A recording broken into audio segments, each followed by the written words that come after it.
Переважна більшість людей на планеті Земля, включно з космонавтами на орбіті, щосекунди чує величезну кількість звуків. Навіть тиша має свій звук. І навіть в абсолютній тиші ми чуємо звучання нашого власного тіла. З давніх давен людина звернула увагу на те, що різні предмети, і я маю на увазі неживі предмети, якщо їх вдарити іншим неживим предметом, утворюють звучання, і кожен предмет має власний окрас та тональність звуку. Так поступово людина винайшла ритмічні музичні інструменти, а потім духові та струнні музичні інструменти. Поступово людство зрозуміло, що можна послідовністю висоти звуку створювати приємні для слуху звукові поєднання, яким дали назву гармонія та мелодія. Можна навіть і неприємно для слуху гармонії та мелодії створювати, до речі. А поєднуючи одночасно декілька музичних інструментів, можна значно збагатити мелодії і підвищити їх по гучності. Згодом це все систематизували і оформили в таке поняття, як музика. Придумали ноти, музичні розміри, інтервали, тобто створили цілу музичну науку, яка дала можливість вивчати музику і звук, і таким чином знаходити все нові форми та методи створення музичних творів. Як складних і геніальних, так і простих і примітивних, але популярних серед широкого загалу. І це називається попса. Я з впевненістю заявлю, що музика не залишить байдужою будь-яку людину. Навіть люди з вадами слуху можуть відчувати вібрації звукових хвиль і реагувати на них. Тож в цьому випуску я буду вести мову про музику, а точніше про мій особистий шлях в музиці та музичному бізнесі. І з вами знову я, Сергій Макаренко, і життєві історії. Це буде досить тривала оповідь, в якій я поділюся з вами власними здобутками та провалами в музичній діяльності. Можливо, цю тему доведеться розділити на декілька частин. Монтаж покаже. Тож готуйте попкорн чи щось більш корисне для вживання, також жмакніть на палець вгору чи донизу під цим відео, а якщо захочете під час перегляду висловити свої думки, то не стримуйте себе. Ставте на паузи або не ставте на паузу, пишіть та коментуйте. Переходжу до розповіді.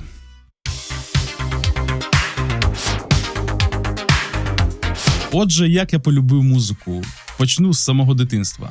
Наскільки я себе пам'ятаю, взагалі моя сім'я, тобто мої батьки, вони співали. Та я думаю, що у багатьох сім'ях батьки співають. Родина в мене була взагалі-то співоча. Старший брат самоучка, мультиінструменталіст, сам вивчив інструменти, баян, акордеон, гітару, ударні, духові інструменти навіть. Потім сестра дуже гарно співала, моя мама співала гарно, батько теж гарно співав. І взагалі, мені теж з дитинства подобалася музика. Я любив її слухати. І от, як я пам'ятаю, у нас були в городі біля хати кролячі клітки. На цих клітках лежали порожні консервні банки різних розмірів. Вони як поїлки були. І от я любив ті банки розкладати і по них стукати, наче на ударних. Вони по-різному звучали, була різна тональність. Мені було це дуже цікаво робити. В роки мого дитинства існувало всього 3 телевізійні канали. Це був Совєтський Союз ще. І, звісно, по цих каналах іноді транслювали музичні всілякі програми. Там вихідні утренні почта і ще щось таке. І, звісно, ми всі дивилися, слухали цю музику. Але одного разу сестра взяла в знайомих бобінний магнітофон, і я вперше раз почув Бонні М та Аббу.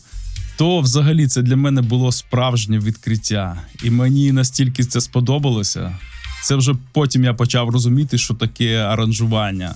Взагалі поєднання звуків, вокал і все інше, тобто гармонія. А тоді, після того, як я почув ще й арабески, то взагалі перестав сприймати радянську естраду на той момент. Я тоді ще це не усвідомлював, але підсвідомо мене чисто тягнуло до західної музики.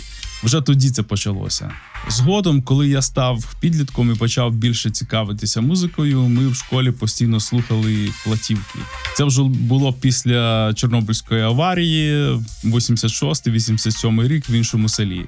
Це були якраз Горбачовські часи, період певної відлиги, коли залізна завіса потрохи зникала і західна музика ставала все доступнішою.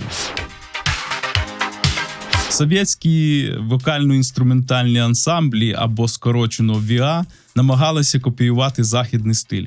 Були дуже популярні проекти типу «Форум», а потім вже називалася вона «Електроклуб» та інші подібні колективи.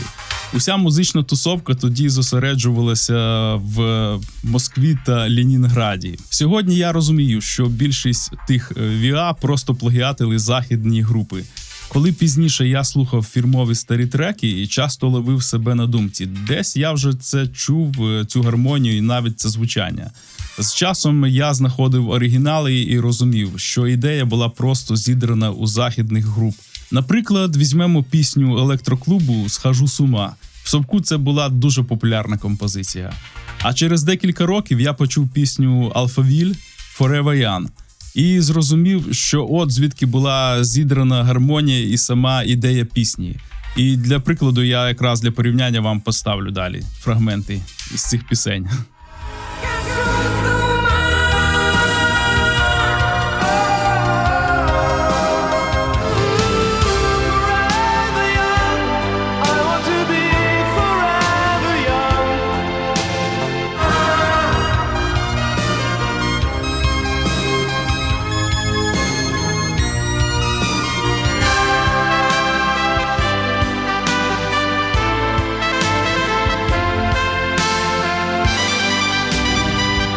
Я не наполягаю, що це був 100% плагіат, але основа точно західна. Звісно, тональність та інструменти відрізнялися, та якість звукозапису в совєтських студіях тоді відчутно відставала. І, чесно кажучи, це відставання відчувалося ще досить довго, навіть після розпаду Совка. Цей підлітковий період познайомив мене з західними поп-проектами, такі як CC Catch, Modern Talking, Sandra та інші. Також були молоді радянські виконавці, які активно мімікрували під захід. Особливо популярним в ті часи був Сергій Мінаєв зі своєю дискотекою. Він просто переробляв відомі хіти на російський манер. Слова російські, а мелодія та аранжування повністю здерті.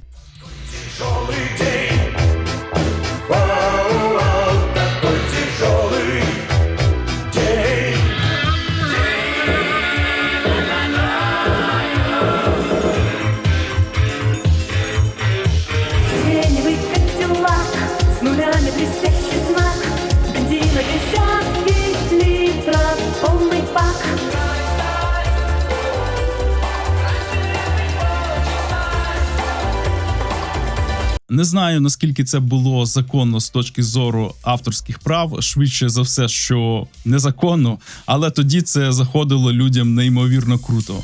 У нього були і власні пісні, але популярність він здобув саме на цих переспівах західних хітів. І от тоді в мене з'явився мій перший магнітофон, бобінний магнітофон «Маяк» з одним динаміком і декілька бобін. Хтось з дальніх родичів мені цей магнітофон просто подарував. На тих бобінах були записи якихось невідомих мені західних рок-груп, і я пишався тим, що в мене є ці рок-записи. Але бобінник досить скоро накрився, скоріш за все від старості. Під час чергового прослуховування музики він задимів густим жовтим димом, і всередині в нього щось зашкварчало, наче під час смаження м'яса на сковорідці. Виявилося, що навернувся трансформатор всередині. Звісно, про ремонт в селі я навіть і не мріяв. Тому магнітофон стояв просто в кутку. Я зростав, і мої музичні смаки мінялися разом зі мною. Тоді я капітально підсів на Цоя та кіно, на Сектор Газа та інші от такі панкові, рок-панкові групи. А мої ж однокласники фанатіли від попси, фрістайл, Марина Журавльова і інше таке подібне якесь попсятіна. А мені ж від такої музики хотілося просто втекти, нудило від неї. Я вибирав рок, панк-рок або щось електронне. Слухав тоді Технологію та Кармен, хоча вони теж були в певної мірі популярні, але це більше мені подобалося, ніж ця відверта попса. Мені подобався такий собі індастріал, потужний електронний звук.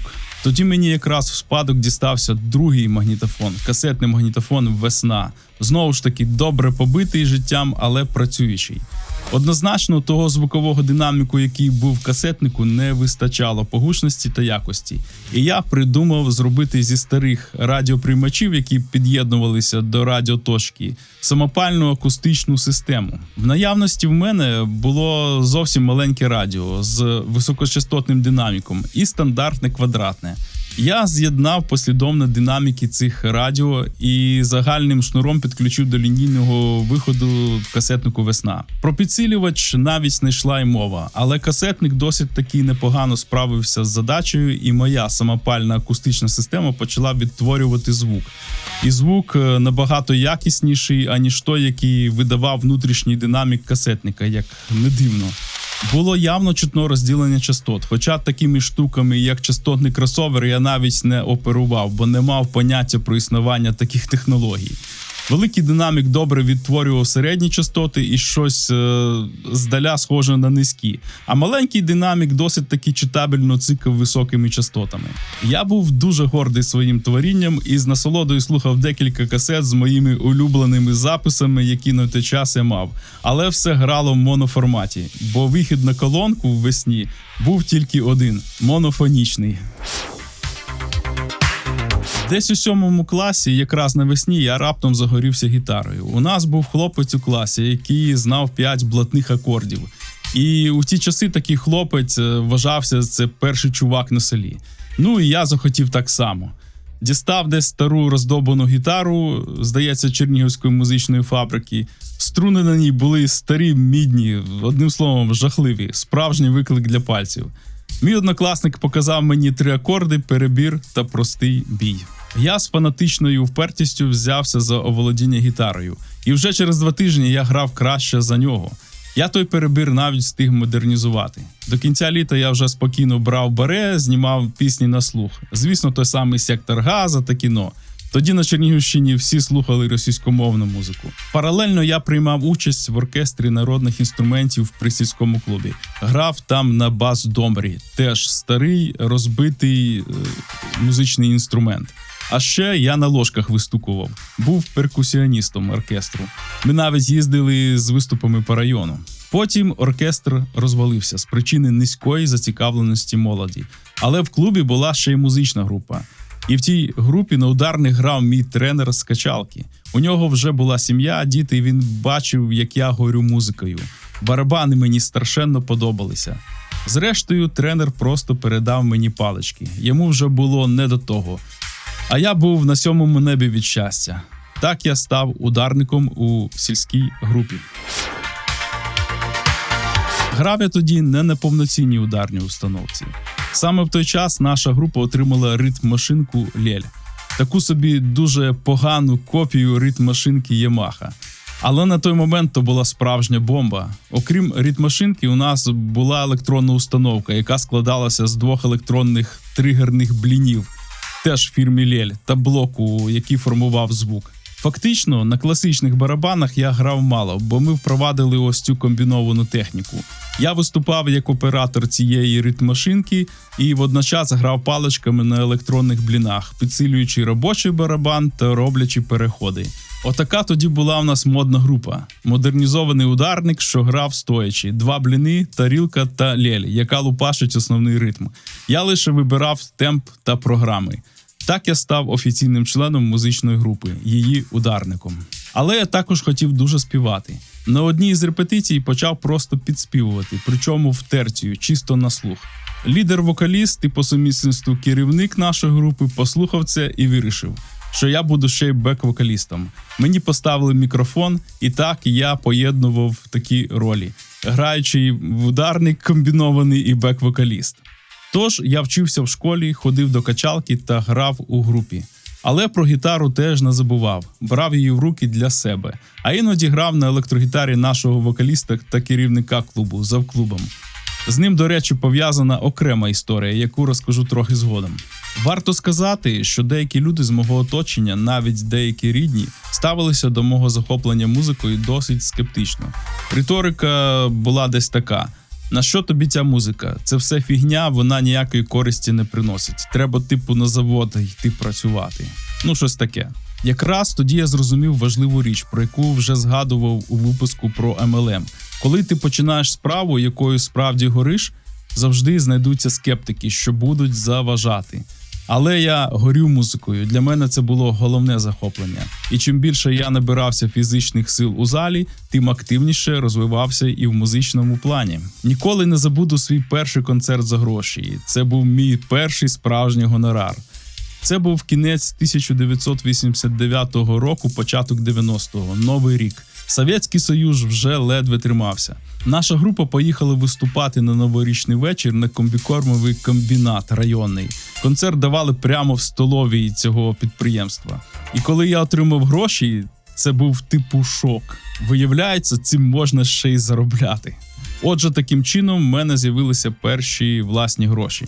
А в нашій музичній групі якраз почалися зміни. А склад у нас був досить таки солідний. 2 вокалістки, 2 вокалістів, бас-гітарист, 2 клавішників і я на ударних та бек-вокалі. Така солідна компанія зібралась. Ми тоді активно грали весілля, платили нам досить добре. Тож для школяра я заробляв дуже такі пристойні суми. Для розуміння, в ті часи хороші групи були на розпад. А живий звук на весіллі – це взагалі було щось неймовірне. Ми грали все самі, жодних фонограм чи мінусів. Репертуар ми мали величезний. Якось ми виступали на Івана Купала у селищі Комарин. Це СМТ в Білорусі. Це зовсім поруч із селом, де я жив, лише 7 кілометрів через Дніпро. Замість сцени у нас були КАМАЗи прямо на березі річки. У селі в нашому потім казали, що було навіть їм чутно, як ми граємо. Але десь через рік, ближче до осені, все змінилося. Наша група в тому складі розпалася. Сталося ось що. Наш лідер-вокаліст, який завідував клубом і грав на гітарі, просто взяв і поїхав у Крим. Нікому нічого не сказав. Ба більше, він просто поцупив клубну гітару і баян в придачу. Завклуба спалив мій знайомий, який йшов того вечора по вулиці, а назустріч йому йшов завклуб і тягнув на собі додому на плечах баян та гітару, блимаючи своїми окулярами. І він якраз виїжджав наступного ранку зі своєю сім'єю до Криму. Ну, поїхав та й поїхав, як кажуть, не шастать. Але ми з клавішником не хотіли все так кидати. Вирішили реанімувати групу. Почали шукати нових людей. У нас навіть вокалістки мінялися. Спочатку моя однокласниця співала, дуже, до речі, так непогано співала. Але з особистих обставин мусила кинути групу. А потім ми запросили молоду дівчину з Чернігова, до речі, родичку нашого клавішника. Вона була для нас сесійною співачкою. Тут вже і я став вокалістом, а ще змінив барабани на бас-гітару. Брат того завклуба, який поїхав в Крим, грав у нашій групі на бас-гітарі. І він теж пішов з групи, бо йому ніколи не було цікаво грати в групі. Він грав тільки тому, що брат його змушував. А я ж освоїв бас-гітару дуже швидко. Мені було цікаво, та й досвід з бас-домрою допоміг. Клавішник показав мені основи, а далі я вже сам розібрався. Так, у моєму арсеналі з'явилося 3 інструменти – ударні, звичайна гітара і бас. А згодом ще 4-й інструмент – клавішні, який я теж фактично самотужки освоїв. Колектив у нас підібрався цікавий, але з родзинкою в лапках. Був у нас талановитий гітарист, але мав він одну слабкість – дуже любив випити. Коли він прикладався до пляшки, грати вже не міг. Тож на весіллях нам доводилося його постійно контролювати. А мені частенько доводилося підміняти його на гітарі. І от після чисельних репетицій прийшов час першого виступу нашої групи в новому складі. Я був як лідер-вокаліст та бас-гітарист. Це було в нашому сільському клубі влітку. Концерт-дискотека. Народу набилася сила селена. Приїхали навіть із сусідніх сіл, бо виступів давно не було. Виходжу я до мікрофона, а в мене руки і ноги трусяться. Страшно було, просто жах. Але заспівав одну пісню, потім другу, і на третій я нарешті відчув оцей от драйв і контакт з публікою. Публіка нас прийняла чудово, ми навіть на біс виходили грати. От так наш перший млинець не став комом, а вийшов дуже навіть класним виступом. Після того успішного виступу в клубі та загального відродження нашої діяльності, наш клавішник, який став керівником групи, запропонував: а давайте запишемо пісні. Звісно, це були переспіви, бо власного матеріалу ми тоді ще не писали. Справжньої студії звукозапису в клубі не було й близько. Ми облаштували імпровізовану студію у звичайній кімнаті біля гримерки. Це був досить цікавий досвід. Як ми це робили? Багатоканального магнітофона у нас не було. Зате був 12-канальний мікшерний пульт електроніка. Концертний мікшерний пульт. До речі, невбивна річ. Ревербератор і 2 бобінних магнітофони. На той момент я технічною стороною взагалі не цікавився. Мені була в кайф сама музика. Усім залізом займався наш клавішник. Ми записували так. Першим проходом записували на 1 бобіну мінус, суто інструментальну частину без вокалу. Оскільки редагувати чи склеювати фрагменти, як зараз, ми не могли, не було такої можливості, треба було відіграти від початку до кінця максимально все ідеально. Жодних помилок. Хоча лажа, звісно, іноді проскакувала, але ми старалися як могли. Потім запускали цей мінус на відтворення з одного магнітофона на інший, майстер-бобіну, і вже в реальному часі дописували вокал. Вийшов такий собі аматорський запис. Студійних навушників у нас не було, тож кожен мав звичайні навушники від плеєра, дуже дешеві. Через саморобний комутатор ми під'єднували їх до альтернативного виходу на пульті, щоб чути, що ми граємо і взагалі, що ми співаємо. Таким чином ми записали десь 7 чи 8 пісень, і російськомовних, і українських. Навіть пам'ятаю, як я співав «Піду топлюся Миколайчука» та ще якісь маловідомі речі. І цей запис, як не дивно, зберігся. Я переписав його тоді з бобіни собі на касету, і вона роками десь валялася. Я вже й забув про неї. Набагато пізніше, коли я вже співпрацював зі студією звукозапису в Києві, я привіз звукорежисеру, він фанат аналогового звуку, пачку своїх старих фірмових касет. Він почав їх прослуховувати і раптом скидає мені трек. «Слухай, а це що таке?» Це був сюрприз для мене. Наш той самий запис, де я ще пацаном у школі співаю. Звукорежисер запропонував оцифрувати його, і тепер ці записи – мій золотий архів. Це 1991 рік. Клуб села Мньов Чернігівської області. Початок моєї музичної дороги. І деякі фрагменти, звісно, я поставлю з цього запису.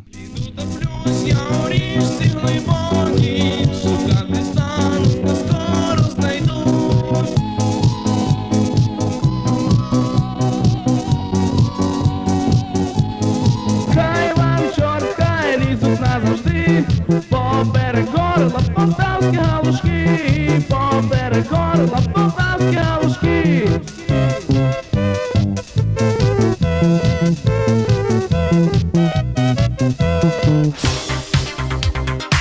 Але трошки в часі повернусь назад. Був якраз 1990 рік. Я був в останніх класах школи. Ми активно їздили на весілля, і це страшенно не подобалося нашому директору, який викладав фізику. Якось викликає директор мене до себе в кабінет і починає на мене наїжджати. «Макаренко, ти граєш у групі, якщо не припиниш, я тебе завалю на випускних екзаменах». Я тоді вскипів, схопив його за грудки, він перелякався не на жарт, бо ми були в кабінеті лише вдвох. А він ще й випивав часто, мав таку проблему. Директор, звісно, пообіцяв мене втопити, але я взявся за фізику з подвоєними зусиллями, тим більше, що фізика мені подобалася, на відміну від вчителя. Вчив я фізику так напористо, що всі 5 мав, а іспит здав на 4. Отак закінчився наш конфлікт. До речі, в комсомол мене теж не прийняли через начебто погану поведінку. Але мені було вже абсолютно байдуже. Совок розвалювався, і я тільки сміявся із цього всього. Ми продовжували активно виступати. Нашим головним заробітком були випускні вечори, новорічні свята та весілля. Пам'ятаю, восени 91-го року ми знов поїхали в Білорусь, у село Гдень, що на самому кордоні з Чорнобильською зоною. Грали весілля 2 дні. Білоруси, до речі, дуже гостинний народ, добродушний. Коли вони вип'ють, то не стають агресивними, на відміну від деяких мешканців сіл на Чернігівщині. На Чернігівщині в деяких селах були іноді випадки, коли народ після чарки ставав неконтрольованим. Ми іноді навіть відгороджувалися від публіки дошками чи штахетами. Бувало, що доводилося відбиватися стійками від п'яних, які намагалися вирвати гітару чи мікрофон, щоб самим поспівати. А в Білорусі все було набагато, я б сказав, цивілізованіше. Тож того разу ми заробили неймовірно багато. Я після того весілля поїхав у Київ і купив собі шкіряну куртку, нову шкіряну куртку. А все завдяки подвійному гонорару. На тому весіллі був гість, він, здається, працював десь на далекій півночі. Він приїхав на весілля і добряче напився. І 5 разів поспіль замовляв пісню рашиста Газманова «Морячка». Кожного разу він відстібав нам таку суму, що в результаті він один заплатив нам стільки ж, скільки ми отримали за 2 дні роботи. Подвійний тариф виявився. Коли ми ввечері другого дня вже грузилися в автобус, жінки нас буквально руками тримали, не хотіли відпускати, витягували з автобуса. Це був неймовірний успіх. Але незабаром Совєтський Союз розпався і нашому гурту прийшов капут. Наша група була на балансі клубу і, я б сказав так, контролювалася відділом культури райцентру. А з новою реальністю і невизначеністю все це розвалилося. Групу розформували перед моїм випускним. На випускний вечір мого класу ми запросили групу зі Славутича, з сусіднього містечка енергетиків. Як казали, це був найкращий випускний вечір за багато років.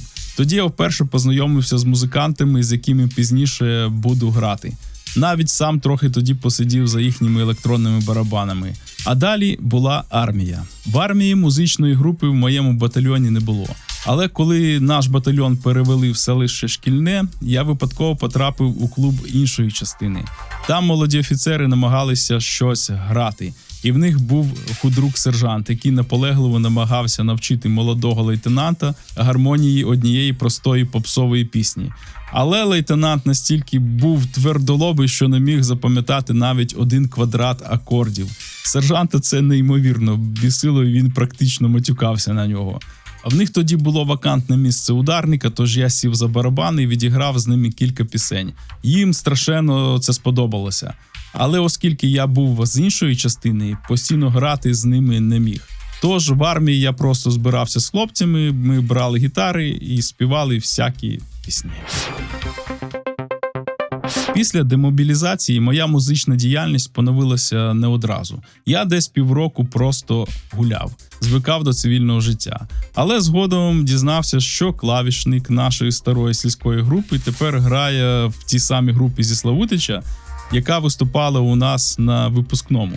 У них якраз відбулася рокіровка. Вокаліст, бас-гітарист пішов з групи. Басист у них був дуже технічний, але надто консервативний.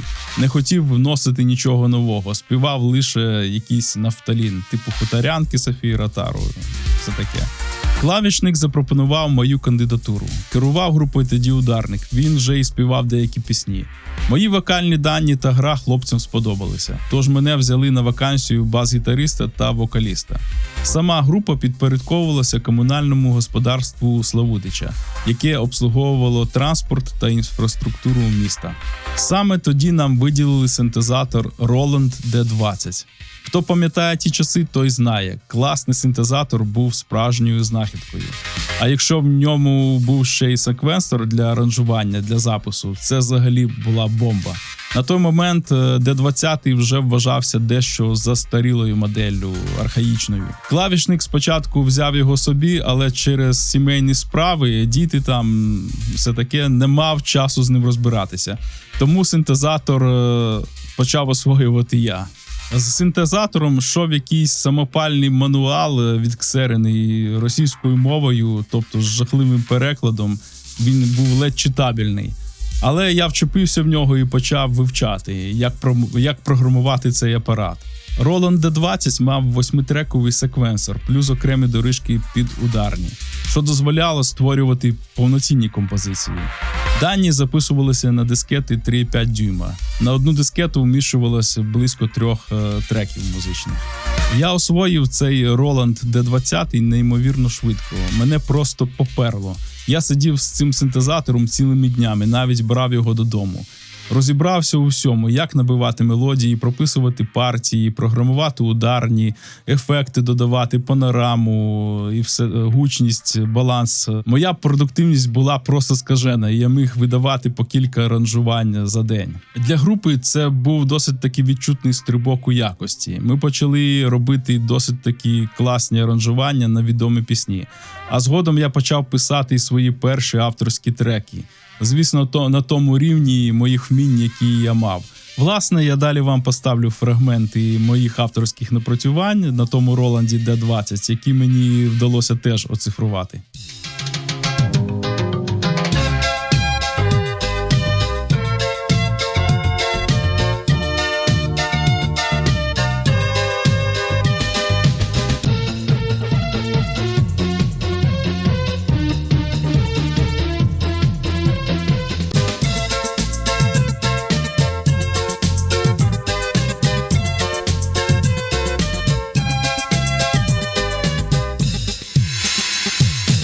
Мені допомогли влаштуватися в те саме комунальне підприємство трактористом. Зарплата там була, чесно кажучи, ніяка, зате я мав можливість вільно їздити на весілля, випускні та інші халтури, які ми робили групою. Апарат у нас був набагато якісніший, ніж у нашому сільському клубі, плюс був класний синтезатор. Ми тоді розгорнули шалену активність, виступали на днях міста Славутич на корпоративах. Тут хочу більш детально зупинитися на декількох пам'ятних для мене виступах. Якось нас запросили грати весілля в сусідньому селі нашого ударника. Як завжди, ми почали грати наш звичайний репертуар, який складався з попси, але молодь чомусь дуже мляво реагувала на пісні, які ми грали. У нас були також в запасі декілька рокових та панк-рокових треків, і ми почали їх грати. Молодь відразу оживилася. Виявилося, що в тому селі серед молоді була дуже популярна панкуха. Тож ми почали грати все, що знали з пісень в цьому стилі. Навіть на ходу грали в панк-стилі весільні українські гоцалки. В результаті публіка була просто в захваті. Інший, досить повчальний для мене випадок стався в сезон випускних. Ми спочатку грали випускний в одному селі, а наступного дня мали грати в сусідньому. Отже, практично до глибокої ночі ми грали перший випускний, а потім нас випускники ще потягнули з собою на зустріч світанку. Тож, практично я всю ніч і наступний день не спав. А вечором потрібно було грати випускний в сусідньому селі. Нас привезли з апаратурою до школи, і виявилося, що зал знаходиться на другому поверсі. Ми тягали апаратуру сходами, і я вже ледве тримався на ногах, а ще попереду був виступ. Ми розпочали роботу, і по нашій грі було видно, що ми дуже втомлені. Тим більше, що я виконував як вокаліст весь репертуар. На перерві між грою, коли ми сіли за стіл, мені порекомендували трохи випити спиртного. Типу, це мало допомогти з втомою. Це була фатальна помилка. Ми почали знову грати, і я не міг стояти на ногах. Тож сів на стілець і між куплетами фактично засинав. При цьому граючи партії на бас-гітарі. Це був одночасно кумедний і провальний виступ, оскільки публіка була в шоці і незадоволена. Ми все ж якось відіграли той вечір. Частково врятувало ситуацію вмикання магнітофона з попсою. Як нас тоді не побили за такий виступ, сам не знаю. Відтоді я зарікся під час виступів на весіллях та інших святах вживати алкоголь. І якщо виступ передбачав 2 дня роботи, то завжди добре висипався. Ну і трохи щодо репертуару. Коли ти регулярно виконуєш той самий репертуар, то він приїдається, але ти мусиш співати ці пісні, бо вони популярні серед публіки. Але були такі шедеври в лапках, які виконувати було огидно аж до нудоти. Але ці пісні чомусь дуже любила публіка. І от одну таку пісню я співав і грав з явною огидою. Мене аж вивертало від неї. Далі короткий фрагмент цього в лапках шедевру.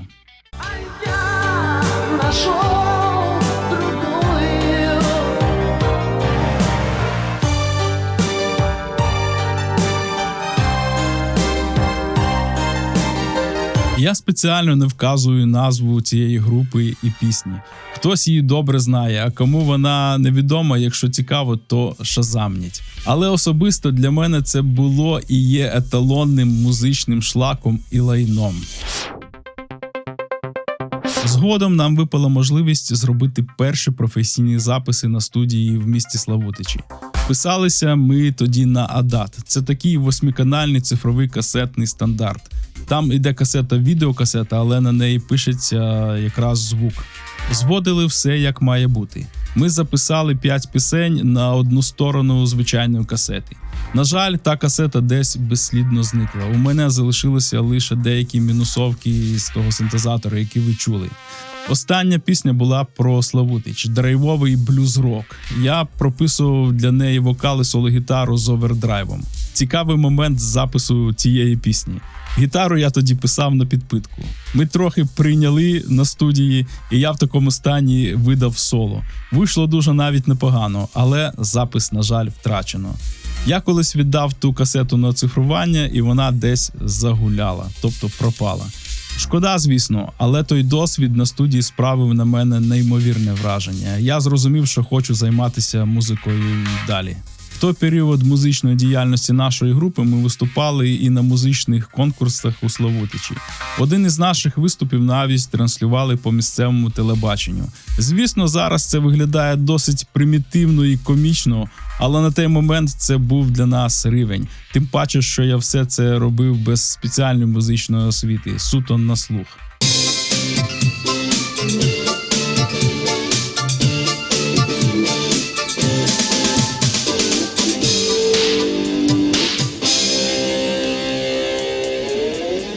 До речі, після армії я серйозно думав про те, щоб піти в музичне училище в місті Ніжин. Навіть почав готуватися до вступу. Але якось усе обламалося. Плани змінилися, обставини перегралися, і я так і не отримав освіти музиканта. Проте, як часто буває, усьому приходить завершення. Наша група почала розпадатися. Гітарист втратив інтерес до гри. Та я в той час потрапив під вплив стосунків із дівчиною, яка певною мірою мною маніпулювала. До того ж, я якраз влаштовувався на контрактну службу у внутрішні війська для охорони Чорнобильської АЕС. Все це разом, особисте життя, початок контрактної служби та постійний скептицизм оточення, яке накручувало, що музика – це несерйозно, вибило мене з колії. Зрештою, після серйозної словесної перепалки з ударником я пішов з групи. Фактично, група перестала існувати. Після цього я десь на 6 чи 7 років повністю випав з активної музики.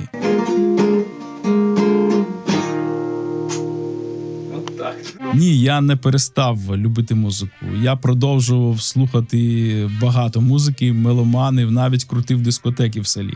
Сам робив спеціальні музичні мікси, переписував збірки з дисків на касети, бо в селах тоді компакт-диски були ще в диковинку. Але в групі я більше не грав, аж до наступного великого етапу в моєму житті. Після декількох років проживання в Чернігові і після певного затища занять з музикою, через певні особисті обставини я придбав кімнату в комунальній квартирі в Чернігові. Хто знає, що таке комуналка, той зрозуміє. Спільна кухня, спільні туалети. Душу взагалі не було. Мені довелося вкласти власні кошти, які я потім повернув, щоб облаштувати душову і нарешті нормально митися. Саме тоді я придбав свій перший комп'ютер. З ним теж вийшла ціла історія. Я довірився тоді одному знайомого, який, займався продажем комп'ютерів. А той виявився махінатором, просто крутив мої гроші десь у себе і годував завтраками. Але я наполегливістю і навіть погрозами, зрештою, цей комп'ютер у нього вибив. Думаю, він мене таки трохи надурив тоді по вартості. Але через кілька місяців очікування техніка нарешті була в мене. Це стало поштовхом до мого повернення до творчої діяльності. Щоправда, до музики я повернувся не одразу. Спершу мене занесло у веб-дизайн. Знайомий підкинув ідею. Я почав вчити HTML-код, створювати сайти. Навіть зробив 2-3 простеньких проекти і захостив їх на безкоштовних ресурсах. Інтернету вдома тоді не було, тож я брав свою флешку на цілих 128 мегабайт. Уявляєте? Пішов в інтернет-кафе і заливав сайт звідти. Але мені це швидко набридло. Веб-дизайн – це теж творчість, але вона не давала мені того драйву, якого я прагнув. І тоді я загорівся ще однією ідеєю – оцифровкою відеокасет та відеомонтажем. Коли я замовляв комп'ютер, то мав одну головну умову – щоб там обов'язково стояв TV-тюнер. Телевізору у мене не було, тож я брав телевізійний сигнал у сусіда з паралельної кімнати. А тюнер мав композитні входи, через які можна було записувати зовнішній відеосигнал із відеомагнітофона чи відеоплеєра або відеокамери. Відеоплеєра у мене теж уже не було, тож я позичив його у колеги по роботі. Я тоді працював продавцем-консультантом в магазині електроніки, взяв плеєр і почав потихеньку освоювати оцифровку своїх старих відеокасет. На той момент у мене стояло 2 жорстких диски по 80 ГБ кожен. І було аж 512 МБ оперативної пам'яті. Процесор стояв Athlon одноядерний, звісно, без жодного гіпертредінгу. Відеокарта і звукова були простенькі, але головне там був той самий TV-тюнер. Звісно, він робив захват картинки лише в SD якості. Я почав вчитися монтувати і зшивати ці відео. Оцифровував через рідну програмку TV-тюнера, а вирізав і підклеював спочатку через Pinnacle Studio. Вона, до речі, була дуже глючна і незручна. А потім відкрив для себе Sony Vegas Studio. Хто працював, знає, там дуже зручно працювати як із відео, так і з аудіо. Фактично, якщо взяти сучасний DaVinci, то Sony Vegas була його, можливо, якісною предтечею. Отак я вчився відеомонтажу та першим кроком у роботі зі звуком. І от з'явився мій перший клієнт. Через сусіда по комуналці якийсь його знайомий з села приніс 2 касети по 3 години кожна. Там було зняти весілля, і треба було все це оцифрувати і трохи підмонтувати, а потім, звісно, зберегти на диску. Оцифровка йшла в реальному часі. Потім після запису закидував все у Vegas Studio і там монтував. З тим записом на тих відеокасетах була одна особливість. На тому весіллі матюкалися абсолютно всі. І діти, і дорослі. Якесь село матюкальщиків, я не знаю. Я поки це монтував, думав, що таких перлів ще ніколи не чув. Не доводилось такого чути. На всю цю справу пішло близько тижня. Але я заробив свої перші 200 гривень на монтажі. Це був десь 2003-2004 рік. Тож сума була на той час непогана. Гроші я одразу пустив на апгрейд, докупив оперативки. На цьому етапі я вже почав непогано розбиратися в комп'ютерах та комп'ютерному залізі. Я не програмував, мене до цього не тягнуло. А от конфігурувати системи, підбирати компоненти, монтувати з цього системники – це було моє. Ставив, налаштовував системи сам.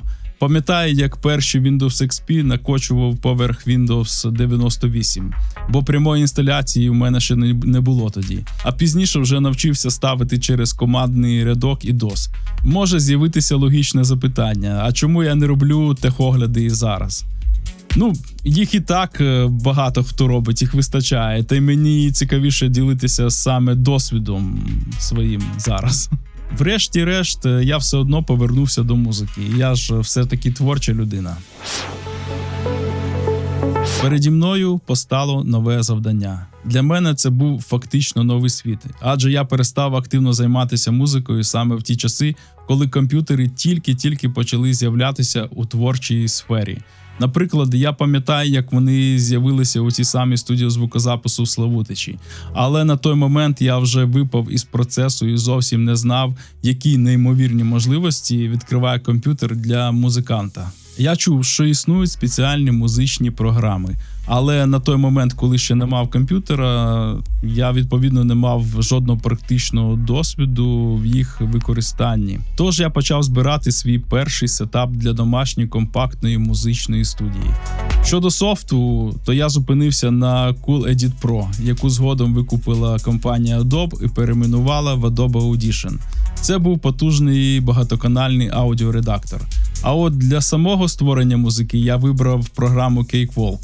MIDI-редактор із якимось власним набором інструментів. Звісно, для цього потрібен якийсь синтезатор, який можна підключити через MIDI-кабель, але синтезатора в мене не було. Тоді я дізнався, що існують MIDI-клавіатури, зокрема ті, що працюють через USB.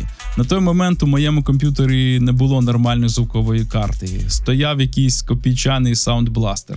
Програми з ним працювали через стандартні DX-драйвери, і затримка при цьому при грі була дуже відчутна.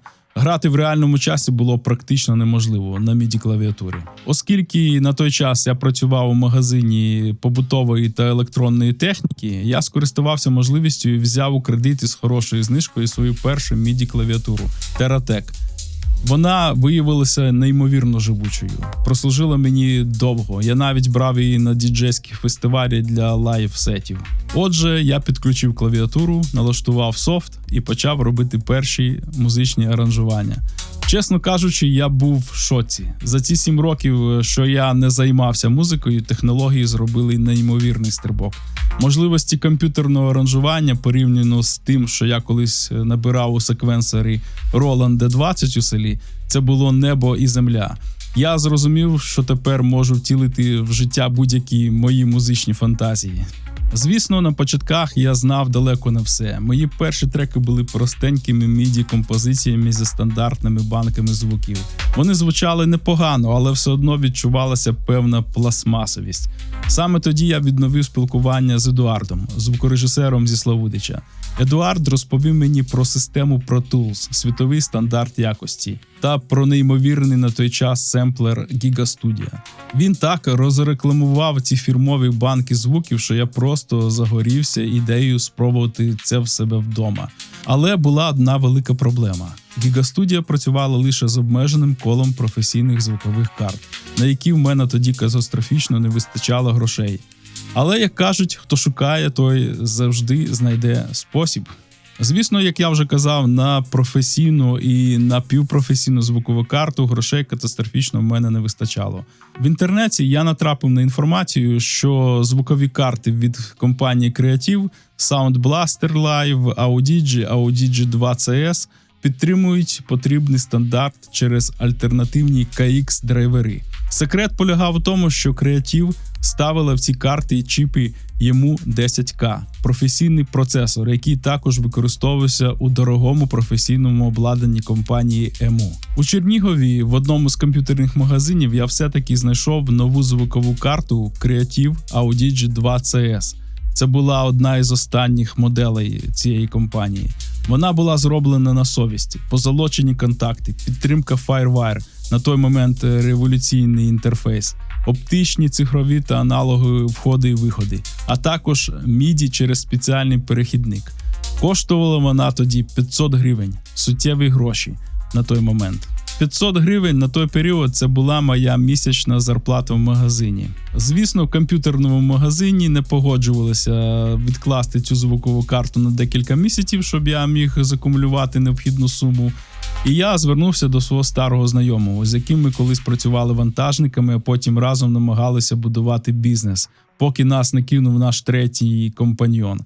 Знайомий на той момент мав уже свій бізнес, і він вирішив мене підтримати та надав кошти на придбання карти. До речі, ці 500 гривень я потім йому повернув, хоч він і не вимагав від мене цього. Отже, встановивши нову звукову карту в комп'ютер, я завантажив альтернативні KX-драйвери. Вони змушували процесор EMU10K працювати як повноцінний професійний інтерфейс із гнучким внутрішнім роутингом і, найголовніше, підтримкою формату JSF для Giga Studio. Запустив Cakewalk та Giga Studio, які працювали у зв'язці через протокол Rewire. Завантажив семпли, і це був справжній фірмовий звук. Мої треки почали звучати по-іншому, більш фірмово. Хоча перші спроби запису вокалу на дешевий комп'ютерний мікрофон були справжнім трешем. Але я відчув, що поступово піднімаюсь на новий професійний рівень.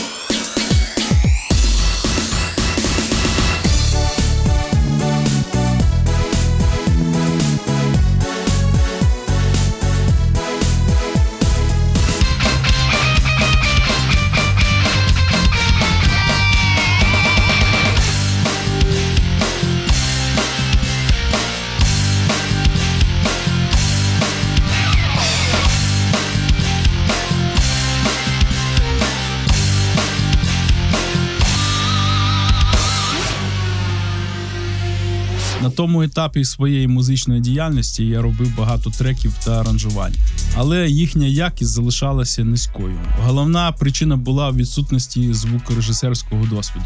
Я мислив лише як аранжувальник. Я зовсім не вмів користуватися плагінами, не розумів, що таке компресія. І хоча знав про еквалізацію, панораму чи реверберацію, у поняттях фіналізації звуку я дуже сильно плавав. Я намагався створювати електронні танцювальні треки на рівні того часу, тобто на звуковому рівні є наповнені. Але те, що звучало в голові, не завжди вдавалося втілити у музичну форму. Зараз, маючи величезний досвід, я, звісно, роблю це без проблем. Але тоді це було серйозним викликом для мене. Саме тоді я почав знайомитися з чернігівськими музикантами. Доля звела мене зі співачкою Оленою Івановою, яка мала власну рок-групу. З Дмитром, чудовим гітаристом-професіоналом, який сьогодні активно викладає та ділиться своєю грою в соцмережах. Та Сергієм Ковалем, якого, на жаль, уже немає з нами. Ми добре сконтактували і з'ясувалося, що їхній музичний клуб, де вони грали, має професійний конденсаторний USB-мікрофон та скам.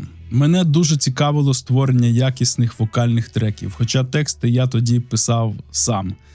Звичайно ж, російською мовою. І це було скоріше те, що першим приходило в голову, тобто всіляка графоманська муть.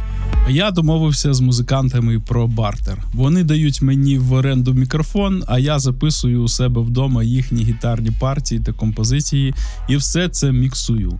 Це був мій перший реальний досвід не лише як звукорежисера, а й як і саунд-продюсера. Для деяких треків я навіть дописував власні партії струнних чи клавішних. Записи відбувалися в моїй кімнаті у комунальній квартирі. Це було літо, неймовірна спека, а кондиціонера, звісно, не було. Щоб досягти максимальної тиші, ми закривали вікно та щільно зашторювали його. Тож під час запису всі просто обливалися потом. Мікрофон та скам фактично виконував роль звукової карти для вводу, а звукова карта Audi G2CS відповідала за вивід звуку та загальний моніторинг. Це був період, коли я нарешті досяг досить таки непоганої якості запису, як для домашньої аматорської студії. По краям, по осколкам и болью искал, затаилась на сердце тоска с необъятною силой, осушает мои берега. Пусть им все равно, а я слышу, как бронзой поют твои струны, как бронзой поют твои струны.